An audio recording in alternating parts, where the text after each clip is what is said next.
राम राम। हर हर महादेव। बम भोले।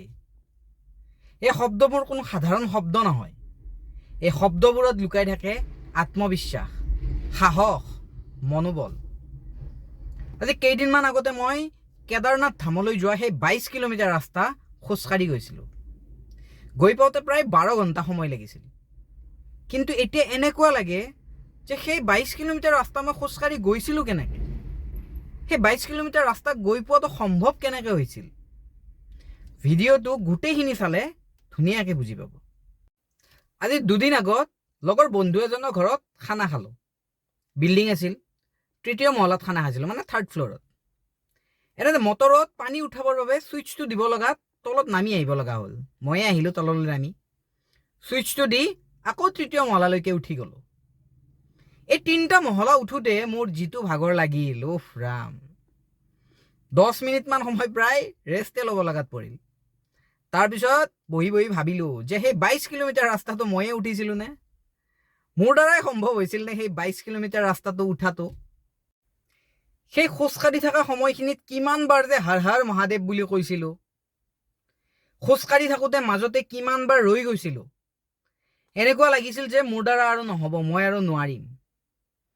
তাৰ কিছু সময় পিছত হৰ হৰ মহাদেৱ বুলি কোৱাৰ লগে লগে মনত এটা কিবা বেলেগ সাহস এটা আহি গৈছিল। এনেকুৱা এটা সাহস, তাৰপিছত আকৌ মনত এটা মনোবল আহি যায় যে নাই, মই পাৰিম। আকৌ হৰ হৰ মহাদেৱ কৈ এনেকেই গৈ আছিলোঁ। আৰু মই বুলিয়ে নহয়, তাত যিমান মানুহ গৈ আছিল সকলোৰে মুখে মুখে আছিল, যিবিলাক মানুহে খোজকাঢ়ি গৈ আছিল সকলোৰে মুখে মুখে আছিল যে হৰ হৰ মহাদেৱ, বম বম ভোলে, এনেকৈ কৈয়ে সকলো গৈ আছিল। সেয়েহে মই কৈছোঁ যে হৰ হৰ মহাদেৱ, বম ভোলে এইকেইটা মাথো শব্দ নহয়। কেদাৰনাথ ধামলৈ যোৱাটো আপুনি মন মেলিলেই নহ'ব, স্বয়ং মহাদেৱে বিচাৰিব লাগিব আপুনি যোৱাটো।